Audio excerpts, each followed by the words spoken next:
আমাদের প্রেসিডেন্ট জনাব তাবিদ আউয়াল সাহেব আজকে এসেছেন এবং উনি আসার পরিপ্রেক্ষিতে আমরা এসেছি।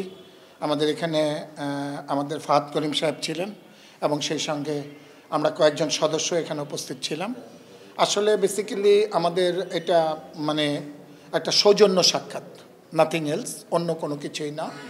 আর সেই সঙ্গে যখন আমাদের মহিলা কমিটির সম্মানিত চেয়ারম্যান মাহফুজাত কিরণও উনি এসছেন, উনি কালকে সাফের মিটিং থেকে এসছেন এবং উনিও আজকে মিটিংয়ে ছিলেন। আর আমাদের মেয়েরা আপনারা জানেন যে 7 জন মেয়ে, বিশেষ করে সাবিনা খাতুন, মাসুরা পারভিন, মনিকা চাকমা, ঋতুপর্ণা চাকমা, রূপনা চাকমা, সুমাইয়া, ওরা 7 জন আপনার আগামীকালকে ভুটানে যাচ্ছে 2টা টিমে খেলার জন্য।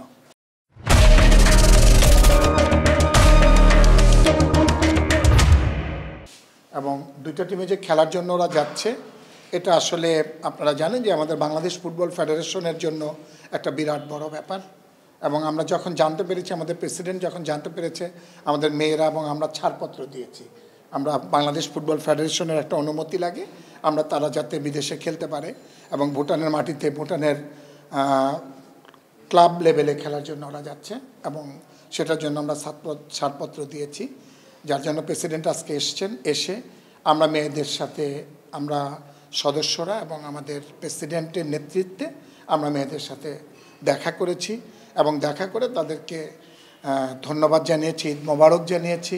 ঈদের পরে তারা এসছে এবং তারা বিদেশের মাটিতে খেলতে যাচ্ছে। এটা বাংলাদেশের ভাবমূর্তি যাতে আরও বাড়ে। বাংলাদেশের হয়ে আপনারা জানেন বিগত দিনেও যারা ছেলেরা বিদেশের মাটিতে ফুটবল খেলেছে, বাংলাদেশের মুখ উজ্জ্বল করেছে। আসলে আমাদের প্রেসিডেন্ট সাহেব ওই আঙ্গিকেই উনি আমাদের মেয়েদেরকে বলেছে, আমাদের এখানে বাংলাদেশের মেয়ে হয়ে তোমরা খেলতে যাচ্ছ, বাংলাদেশ ফুটবল ফেডারেশনের এখানে ভাবমূর্তি জড়িত, তোমরা ভালো ফুটবল খেলবা এবং দেশের মুখ উজ্জ্বল করে আসবা, এই বার্তাটা তাদেরকে দেওয়া হয়েছে। এটা ছিল। আর সেটা হচ্ছে যে আমাদের আন্ডার 15 আপনারা জানেন খেলাটা চলমান রয়েছে এবং এই খেলাটা যাতে ভালো একটা কাভারেজ আসে আপনাদের মাধ্যমে, সারা দেশবাসী যাতে জানতে পারে, সেটা নিয়ে আন্ডার 15-এর যিনি চেয়ারম্যান আছেন ওনাকে নিয়ে আমরা একটা মিটিং করেছি এবং তাকেও আমাদের এই ফুটবলটা, আপনারা জানেন সামনে কক্সবাজারে খেলা আছে এবং আপনাদের মিডিয়াদেরকে ইনভলভ করা এবং তাদেরকে অনুরোধ করা যে সারা দেশবাসী যাতে এই খেলাটা উপভোগ করে এবং এখান থেকে যে প্লেয়ারগুলো আমাদের বের হয়ে আসছে, সেই প্লেয়ারদেরকে আমাদের যাতে আমরা এলিট একাডেমিতে আমরা ঢোকাতে পারি, সেই দিকে আমরা যাতে সজাগ দৃষ্টি রাখি, এটাও আমাদের একটা বার্তা আমাদের প্রেসিডেন্ট সাহেব দিয়েছে। আর বিশেষ করে আমি অ্যাজ এ মিডিয়া কমিটির চেয়ারম্যান, আমাকে এবং আমার সঙ্গে যে 2জন আমার অফিস কলিগ রয়েছে, আপনারা জানেন সাদমান এবং নওমি, আমাদেরকে নিয়ে বসছেন। এখানে আমাদের ভাইস প্রেসিডেন্ট ফাহাদ করিম সাহেব ছিলেন, আমাদের সাধারণ সম্পাদক ইমরানও ছিলেন এবং সেখানেও আমরা কিছু আলাপ আলোচনা করেছি।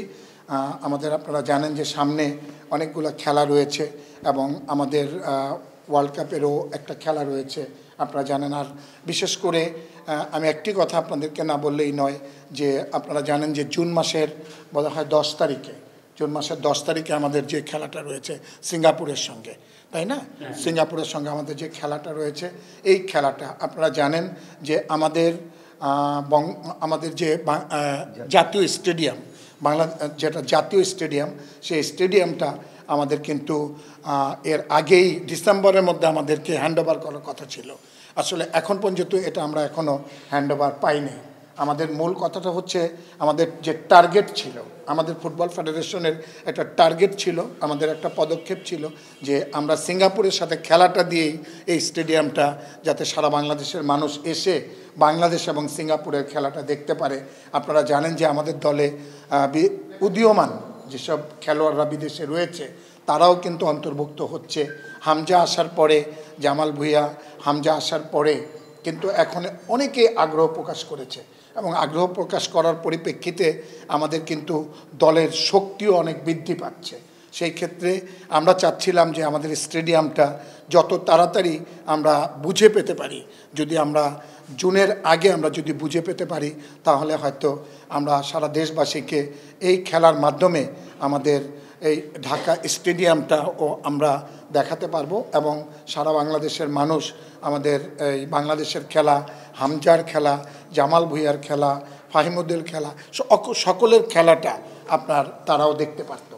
এগুলি নিয়ে একটু আমরা একটা আলাপ আলোচনা, তারা দেশের বাইরে খেলতে যাচ্ছে এইটা নিয়ে আমাদের কথা হয়েছে, এর বাইরে আমাদের আর কোনো কথা হয় নাই এবং আমরা এর বাইরে কোনো কথা আমরা বলতে চাই না। ওরা কোনো কথা বলে না, ওরা কোনো ডিমান্ডও করে না। ওদের বক্তব্য আমরা যাচ্ছি, আপনারা আমাদের জন্য দোয়া করবেন। For more updates, subscribe to our YouTube channel and click on the bell icon. Follow us on Facebook and Instagram. Download T-Sports app to enjoy exciting games and highlights. Visit tsports.com.